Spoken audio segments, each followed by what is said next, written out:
Hello everyone. Welcome to Ludo History. Welcome back everyone. And what a way to start off. One big hype train.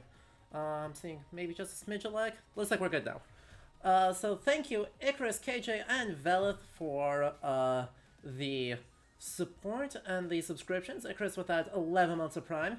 KJ with an 8-month streak, 17 months total at Tier 1, and Velith95 with 28 months of that Tier 1.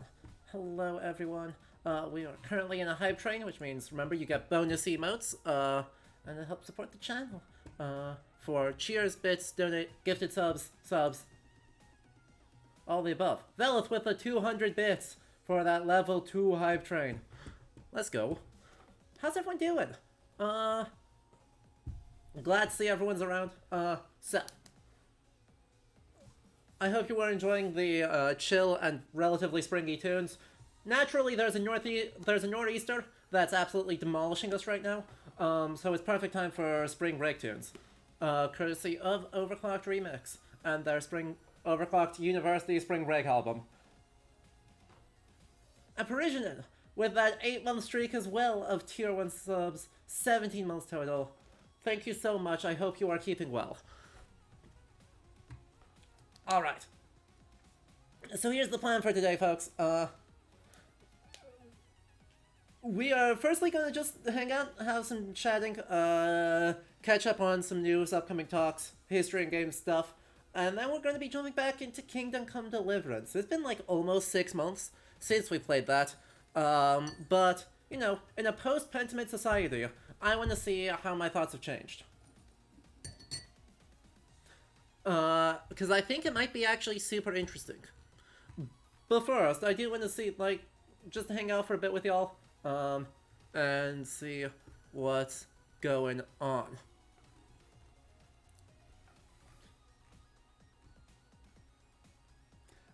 Heck. JCDC, I got daylight savings time baited. You know what happened? I put that in, a couple weeks ago, and I put it in as Eastern Standard Time. It's now Eastern Daylight Time.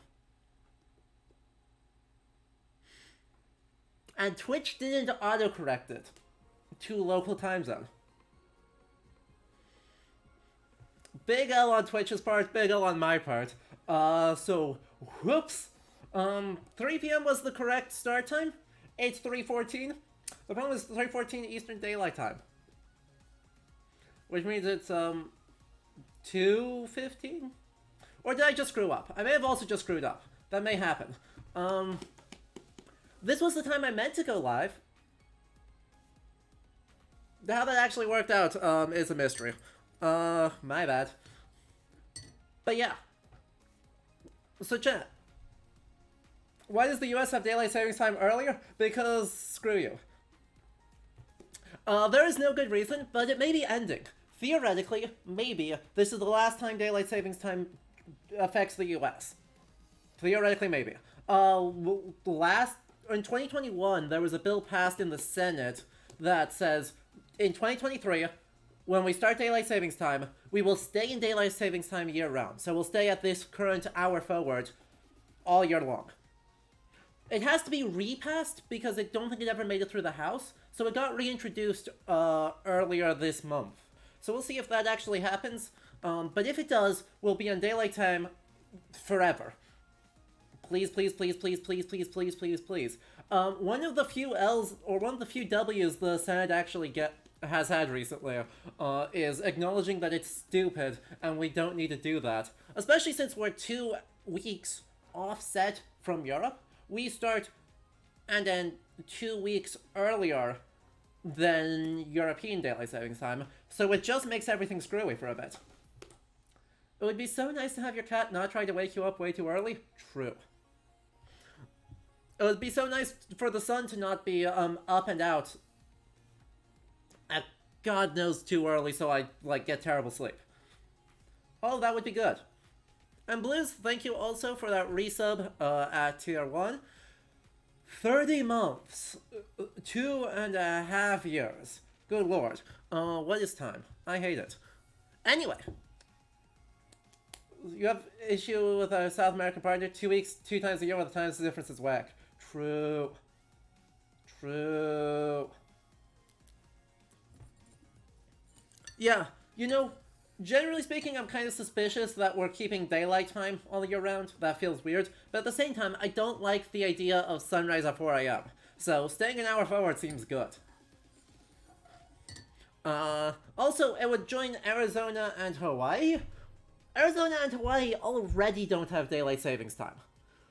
So the idea that we're just kind of sticking with it across the United States seems good. Because, yeah, turns out there's bonus shenanigans with, the,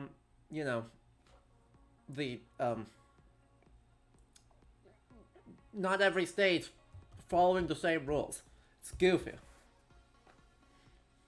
Raptors with the 22 months of Prime. Amazing. You like how the announcement in the Discord was bring other games news so if we can just push off having more Kingdom Come Deliverance? Look. Are you surprised? I don't have super high hopes for how the game's gonna hold up. But I am super curious to how my thoughts have changed in comparison to, the absolute bangers of historical games that have come out recently. Like, for 2018, Kingdom Come Deliverance was touted as, like, a super duper important historical game. It's the best one. We have to talk about it a bunch. Okay, best one barring Paradox games, but my thoughts on those aren't super good either. 2022 absolutely smoked the historical game scene. So, we'll be curious to see how my thoughts have changed. The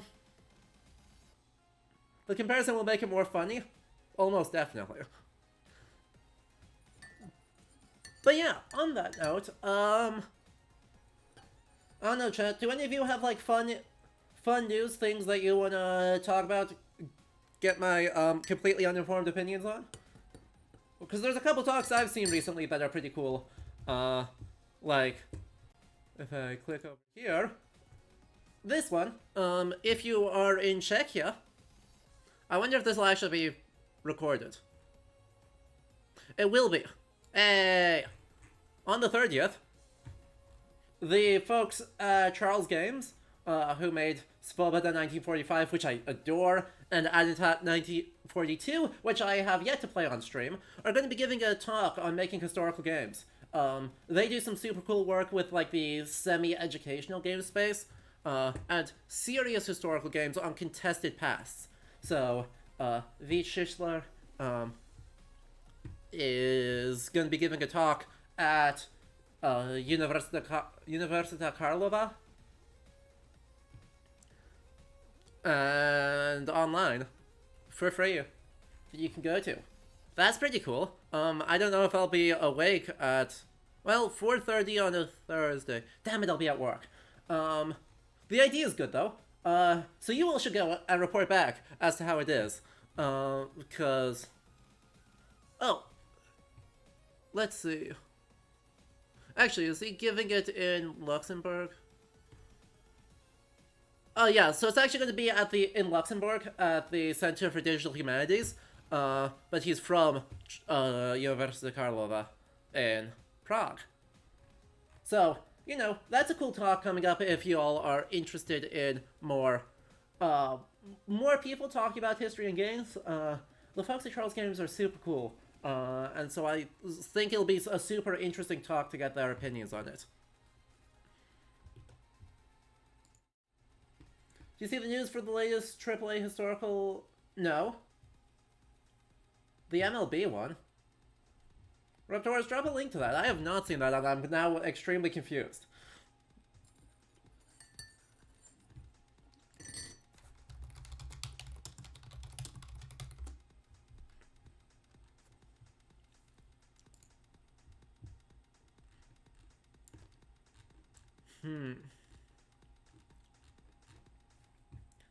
About the...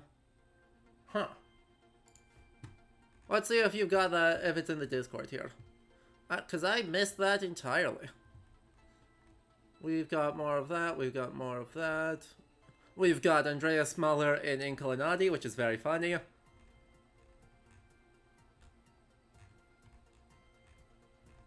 Huh. Let's see if I can find that. Because I've not seen that at all.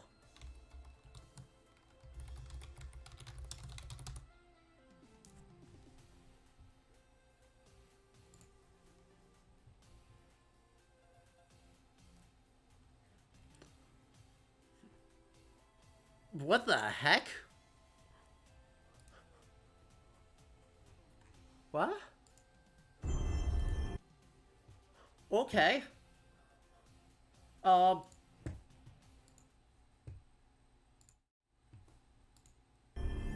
What?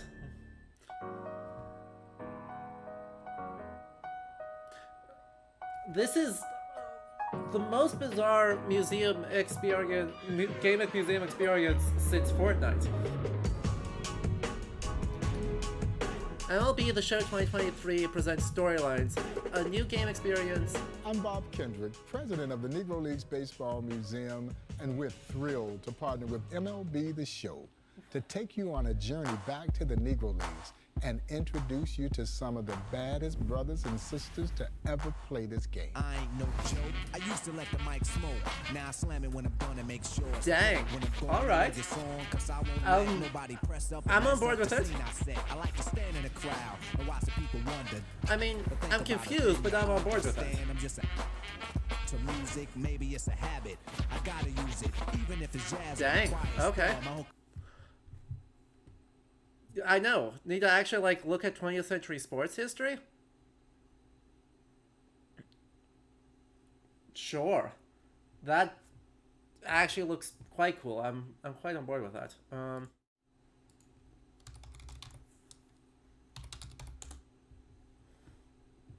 surprised I haven't done something like that before. Exactly.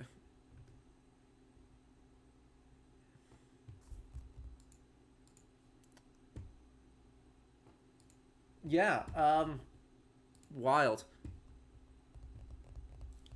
So, they are just basically, in partnership with the Negro Leagues Baseball Museum, plan to celebrate the careers of the Negro Leagues Baseball legends in a video game experience unlike any other.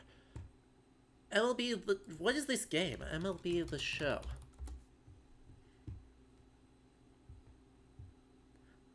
Interesting. Okay, so, you know, long-running sports game series that I've not,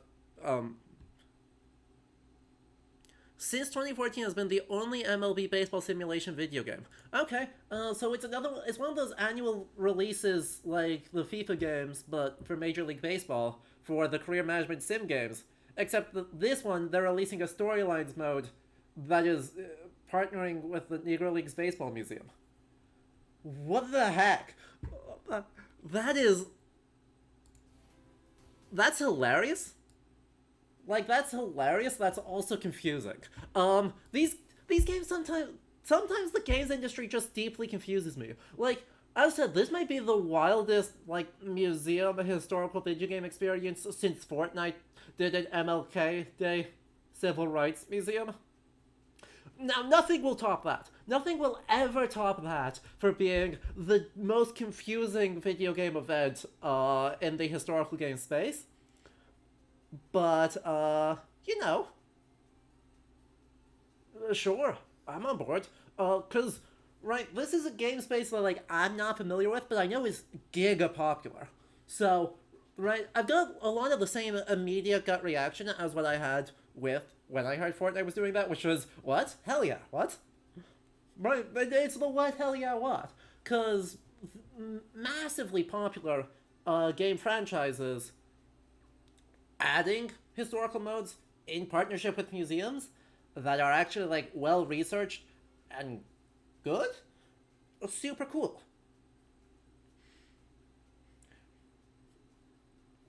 It's also completely unexpected and not really an audience that I immediately feel like, yeah, this is the content they're looking for.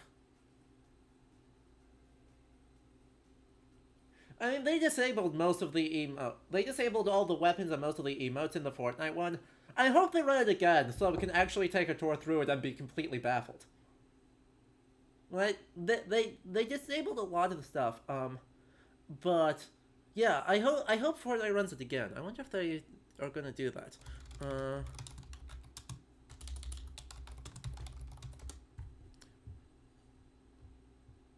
I mean, there was the lesson of what not to do.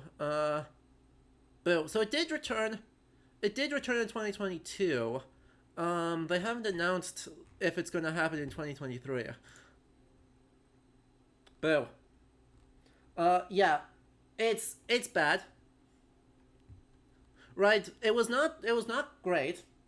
But yeah, they did run in 2021 and 2022, so I'll be super curious to see if it runs again in 2023. Um,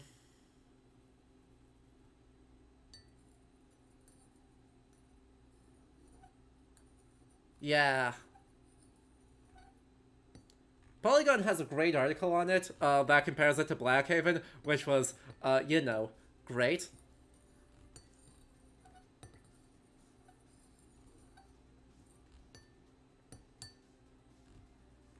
So, big fan of Polygon continues to just be like super good.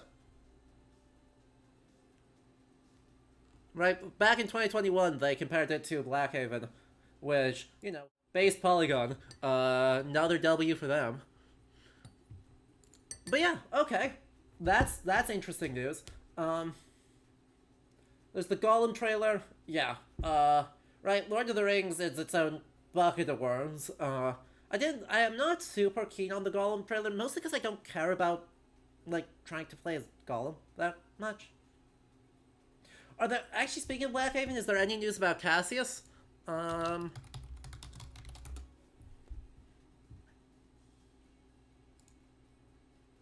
Let's see. Coming soon. Yeah.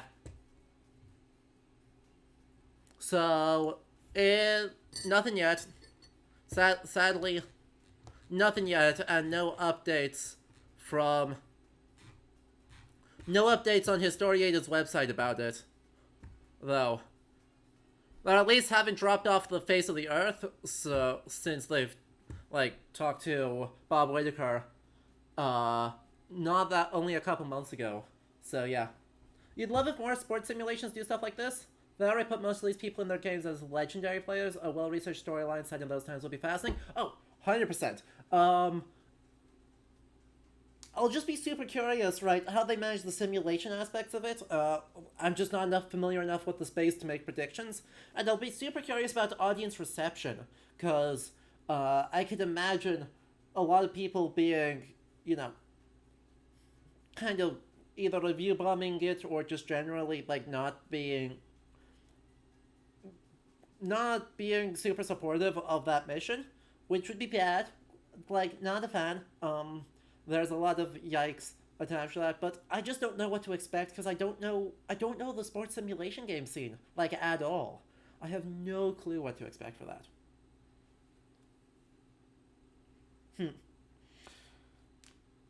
But yeah, other news, I heard Wo Long had a, like, shitty port. Hello, DRXD. Welcome. We're just catching up on some of the, like, recent history and games news before we get into Kingdom Deliverance, but we'll get into the game pretty soon. Right. But yeah, welcome. Hang out and have a good time. I'll, yeah. There's a new game. There's a new game from the devs of Curse of the Dead Gods? I did not know that.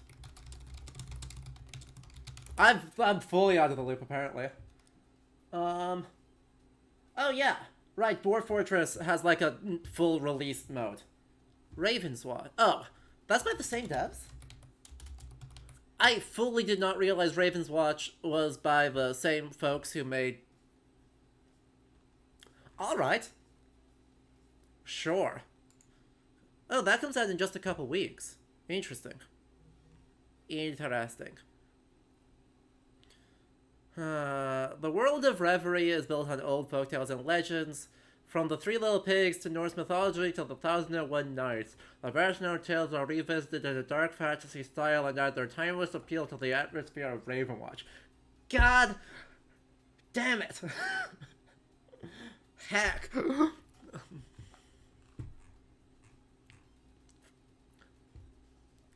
All right.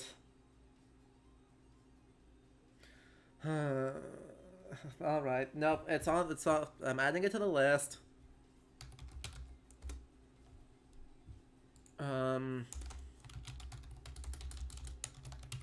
Ravens Watch, April 6th. Okay. Additionally, there's another Crusader Kings 3 DLC that's going to flesh out pilgrimages. That's good, because pilgrimages right now in the game are just kind of, you do it and then stuff happens. So, adding some more richness there is probably going to be good. Crusader Kings 3 is always an odd one, right? I make no secret. I have not discussed Shadow of the Erdtree, because we know fucking nothing about Shadow of the Erdtree, Peter. Apart from the fact that I'm not going to be playing it, because I still haven't beaten the base game,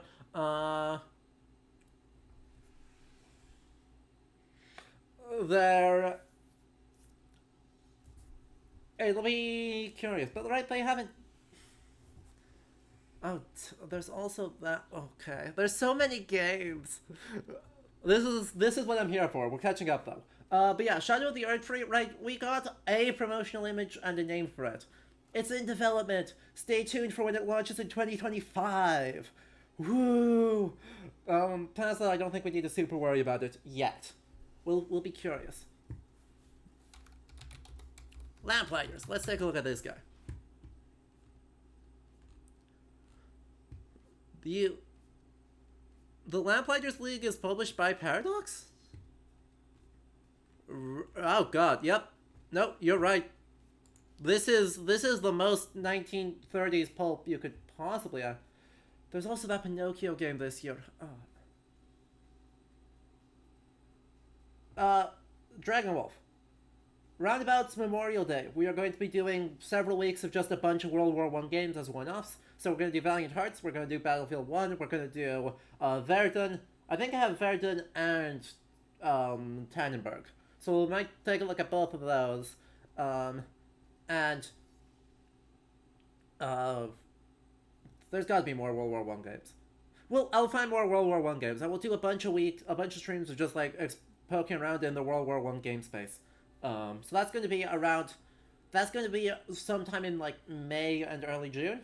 So get hyped for that, cause I need more time to get more familiar with World War I. But then also we're going to just poke around in that space. You know, 20th century history. Who does that? Who studies 20th century history beyond most historians? Anyway. Lamplighters League, published by Paradox. Gee whiz, I wonder what the vibe is. Lovecraftian, punching Nazis, Indiana Jones.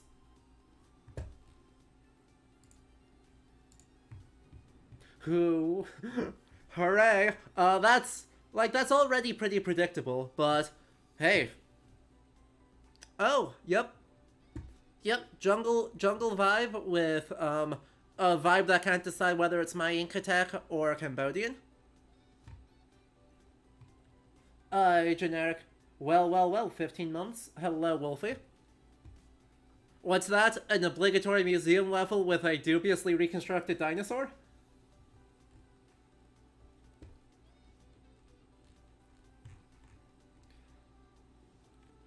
Obligatory museum levels?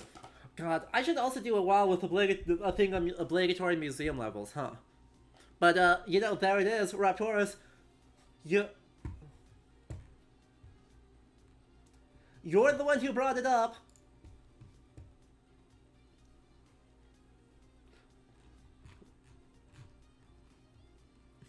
Oh boy. You didn't know this. Yeah, well, what can I say? Yeah, sometimes the games come at you as well as me.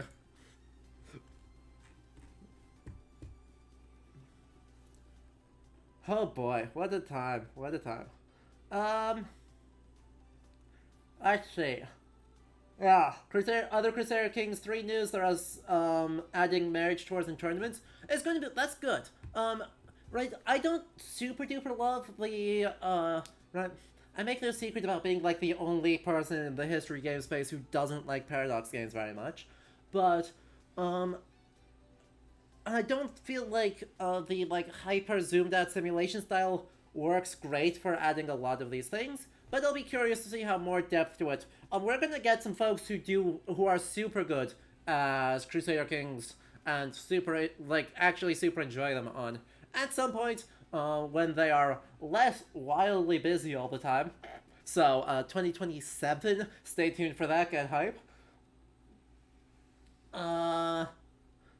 Like Rob Hodden at the University of Winchester has expressed interest in joining us and actually is taught using Paradox games, published on them, like knows super good at those games, and has expressed interest in coming on to talk about them. So I'll be curious. We'll have to pick up all the DLCs and then we'll get him on, and we'll have a couple of streams where we can actually talk to him about it at some point. The man is the most prolific academic I know, and that's saying something. So who knows when that'll happen? When somehow, some point, when the schedules line up, and that'll be a thing coming up. So get excited. Yeah. Gosh, what else is happening? What's with all the Pinocchio stuff coming out? You know, that's a great question. Because, yeah, Liza P is coming out not that far away. Guillermo del Toro's Pinocchio came out. There was that other bad Pinocchio that came out. Isn't Disney working on another live-action Pinocchio that's different from the other ones? I don't know what's up with that, because it hasn't been it hasn't been popular since...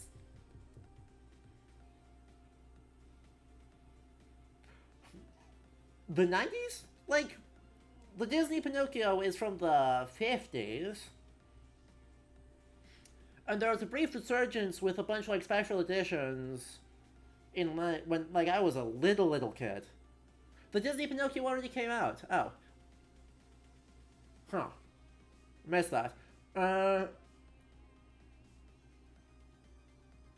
yeah, I'm not sure why it's getting a resurgence. Why there's like a bunch of stuff that came out. Is there like a French live action one? I remember there's also like a Russian one that's abysmal. Is it late 40s? Huh. Neat. My Disney history is not super good. Again, it's from the 20th century. Who studies that besides most people? There are multiple... There was a recent Russian one that, like, the dub was... Who? But the dub sure existed.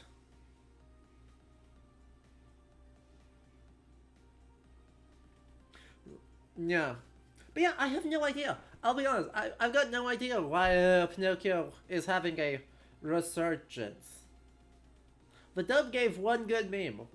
That's true. It's just the life cycle of memes was so is so short these days that it's hard to figure out what's going on. But yeah, God, it's just I don't know. I'm confused about that as much as everyone else is. Oh, 1940 even. I definitely thought it was later than that. I definitely thought it was post-World War II. Alright, no, fair enough.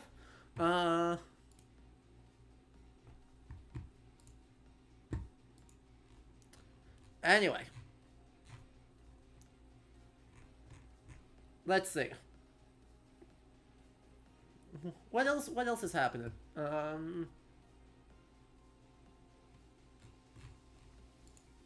Tomb Raider. Let's see. There was like what was it? Isn't there something new with Tomb Raider? Didn't like a Tomb Raider movie get announced? Another Tomb Raider adaptation? I mean, there was the movie like from a few years back. I remember there being another Tomb Raider thing though.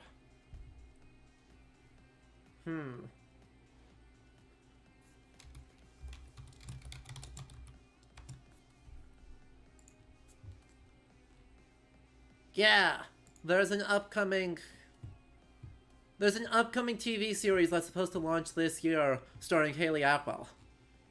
I'm sad that Alicia Vikander didn't get another chance at it, but yeah, it happens. God. Yeah, Phoebe Waller-Bridge prepping a Tomb Raider TV series. So yeah, that's happening.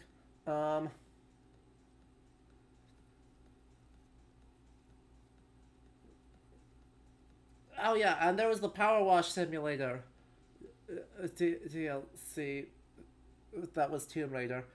That one was painful. Jakista, you're kidding me, right?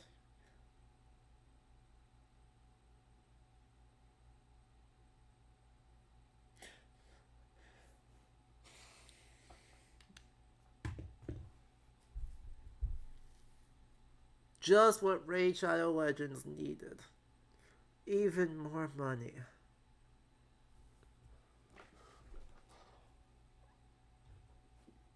Okay, sure. What world do we live in?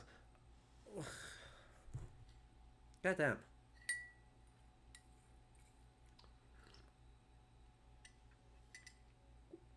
Aw. I forgot about my hot chocolate and now it's like lukewarmish. Cancun delivered suddenly is the worst thing in history. that was truly cursed knowledge, wasn't it? God. In other news, apparently, right, I haven't watched The Last of Us show, but the fact that it's doing crazy well makes me think we're going to see an Uncharted prestige TV show in not that long. Right, let's be honest. The odds of us seeing an Uncharted TV series is going to be pretty good, right? Because they tried the Uncharted movie, and it didn't go super hot. And then they tried the Last of Us TV show, and it went absolutely gangbusters. And we know what Naughty Dog sure loves, and it's, pretending that they're still making games. What's the better choice, an Uncharted or an Assassin's Creed TV show? They're fundamentally different things, right?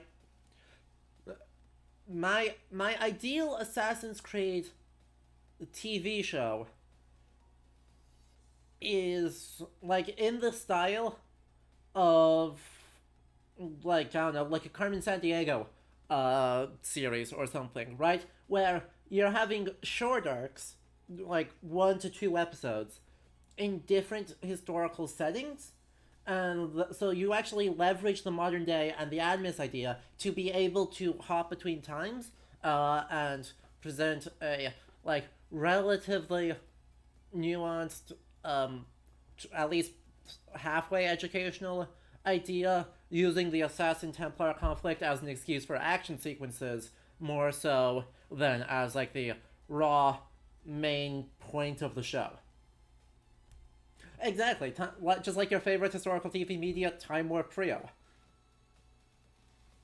This is the way, right? Because yes, Assassin's Creed metaplot. You can use that as a goofy framing device. Every time hopping historical educational media has a goofy ass framing device, right? Like it's a fact. Doctor Who has a goofy ass framing device. That lasted literally 1 year though, Litzel. That was literally like the first 4 episodes were like, this is educational, and the second 4 episodes introduced the Daleks. Right, the British TV children's shows like, oh gosh, what is it? Time something. I don't know, but there's like a Time Bandits, a Time Warp Trio, Carmen Sandiego. All of those are fundamentally have an extremely goofy metaplot, right? The thing that justifies them going into different time periods is goofy as heck. But that's okay, because when they get into the different time periods, the focus is only barely on that. But there's much more focus played to, like, making the different people really good. Right, making the different settings well-researched, getting some educational stuff in there, off we go. So something like that is my ideal Assassin's Creed show. It's not gonna happen. They're gonna be way too focused on probably Ezio. But there's a lot of potential there to leverage the animus to just go into different periods and be like, oh yeah, here's, I don't know, a relatively basic rundown. We'll have like 2 or 3 episodes there to dive into different aspects while the assassins are running around doing nonsense. And then they move on to a different period. An Uncharted TV show is Prestige TV, right? And by Prestige TV, I just mean something that's going to be like super narrative heavy, character drama, really dive in and try and have a stupid high production value, like The Last of Us. And that has its own potential if you're doing something more akin to what we saw last stream with Call of the Sea, where you're taking the time to show Nathan Drake doing the actual work for the research and a sense of care for the environments beyond. Look at all the explosions we can do in Lost Cities.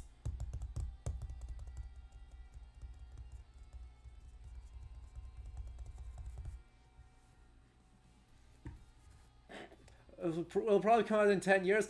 The Assassin's Creed experience right there. Stupid amounts of drama behind the scenes, executive creative vision and creator creative vision being fundamentally incompatible, and executives bullying off showrunners, and, you know, any sense of diversity, or creativity, or interest. The Assassin's Creed life. God, I have no expectations left for any upcoming games. It's just silly.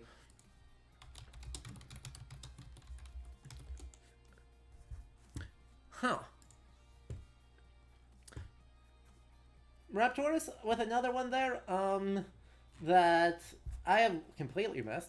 You wanna have AAC Hexia faster because you wanna see that train wreck so badly? Look, I got folks lined up for it. When it drops, it's gonna be funny. Also, when Gangs of Sherwood drops, I've got folks, and it's gonna be funny. I'm just saying, the same folks happen to do both History of Witchcraft and previously History of Robin Hood adaptations. So when Gangs of Sherwood drops this fall, I got folks, I got people, and it's gonna be a good time. You're just interested to see what Hexa will be like, but said it'll be different, and you're just curious. We just want to talk, right? I'm just curious has the same energy as I just want to talk. Cause, oh boy. Huh. Anyway, the Raptors also brings up another upcoming game that had completely missed my radar, which is super neat. Let's look at it.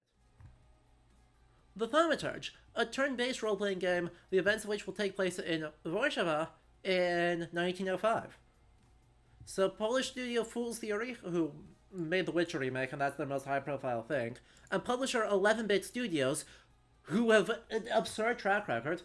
Right, in terms of history games, 11-Bit Studios has a freaking insane track record as a publisher. Isometric turn-based role-playing game. Warszawa is under the Imperial Blood of Russia. Russian soldiers, Polish burghers, and people of many other nations. Alright. Well, this might be interesting. The fact that in their, like, the announcement, right, in, well, a Ukrainian news studio, but in the announcement, they're already acknowledging the Jewish population, of 20th century Warsaw is exciting to me because, you know, what does historical media like doing more than erasing minority populations? There's very little they like more than doing that. So, then it's going to be dark fantasy, but strange, unearthly. Oh, that's spooky. Oh, that's super spooky. So is this going to be XCOM alike? This feels like this is going to be XCOM alike. But man, is it pretty. Good lord, Unreal Engine 5 is just kind of an insane game engine. Huh. Well, maybe not. Like a card-based system there? Yeah, that's gonna be spooky. I'm hype. I'm on board. I am immediately on board with that, because, you know, sure, go for it. Probably recently biased, but the style reminds you of the Netflix Castlevania, and you're here for it. Yeah, I can see that. Definitely some recency bias, but also, especially like Castlevania Nocturne. When does Castlevania Nocturne come out?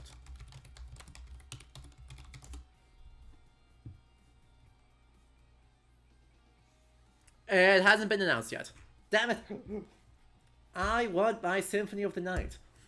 I want them to have guns. Reese Bass says that you finished it 3 hours ago. Well, that's fair. The monster did look like it was called Bukovac. Yes. Bukovac? Does Polish do the same thing as Czech does, where a C is a TS sound? Doom, Suffering, Bloody Wedding. Well, that's terrifying. Syrian Whisper. Well, that's oof. I'll be curious whether those are based on anything or if they're just going for full vibes. I don't mind if I just go for full vibes, but I will be curious. So that's another cool one. Let me make a note of it to keep an eye on. What's it? Thaumaturge. Uncertain.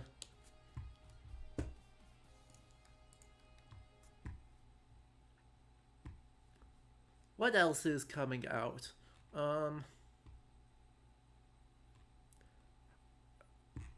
Isn't there, like...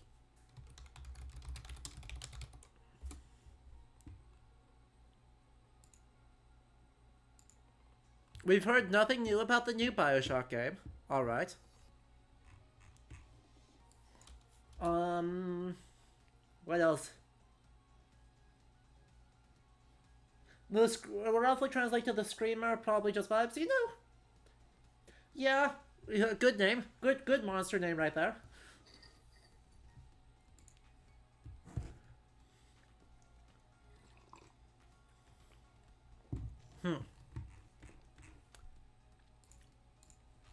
What else is coming out? A lot of TV...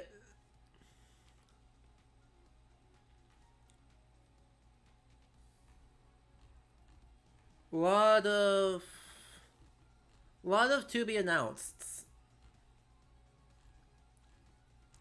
A lot of to be announced.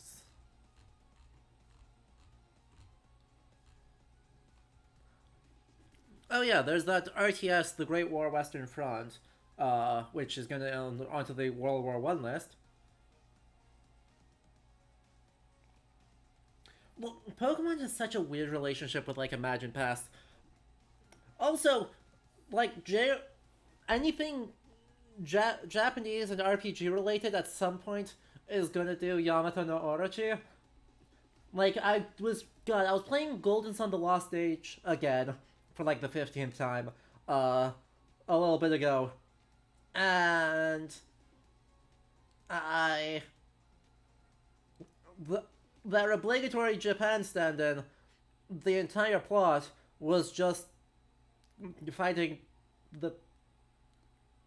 Yamato no Orochi drunk, and then stabbing her with the Cloud brand. And they filed off the serial numbers by changing the names, but, yeah. It's always the snack. And yeah, Momotaro is like another one of those. Right? is another one of the relatively, looks like actually relatively recent folktales that tends to get adapted because they're such nice new little packages that you just import into a game and it's just fine. Yeah, alright. The stereotype of Momotaro story was defined and popularized due to them being printed as school textbooks during the Meiji period. Incredible. Okay, so...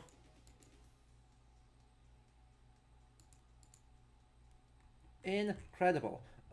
Somehow every other time I just catch you off guard regardless. Maybe if you're genre unsavvy, but... right, Momotaro's so easy to translate into Pokemon, right? Because it's, you're a brave child warrior, makes a bunch of animal friends, and goes fights a bunch of, malevolent spirit.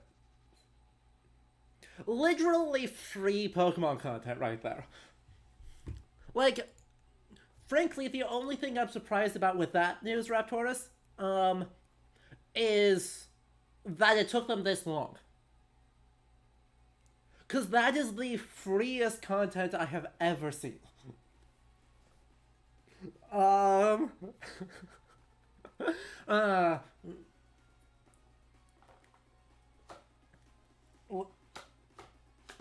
Like, God.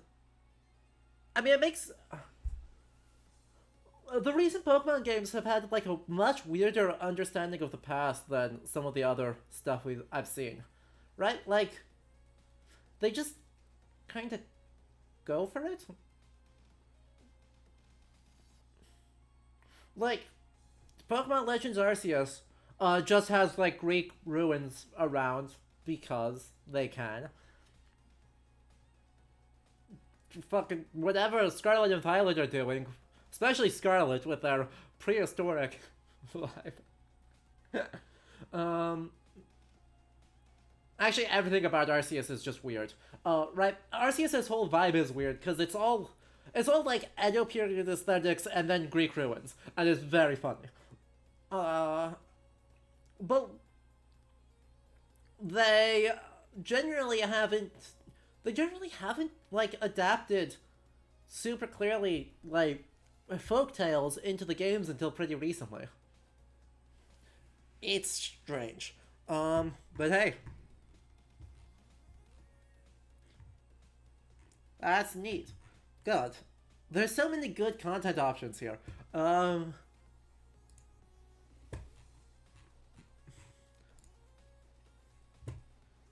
True, there is that fan. Has it been cease and desisted yet? That's...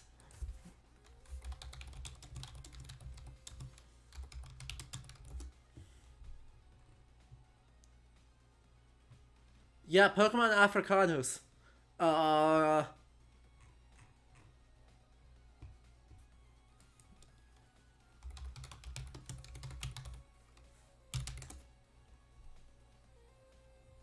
It has not been cease and desisted yet. That's exciting. But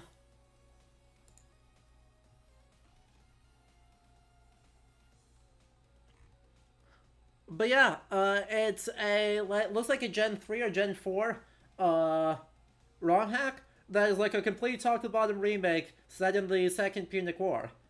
At the moment, it's only in Spanish, which is a slight issue for me, given I don't speak that. I can kind of sort of read it sometimes, as the more erudite and Latinate it is, the easier I can read it, which is probably backwards from how most people do it. But apparently they're working on an English translation, so we need to keep an eye on that, because, you know, why not?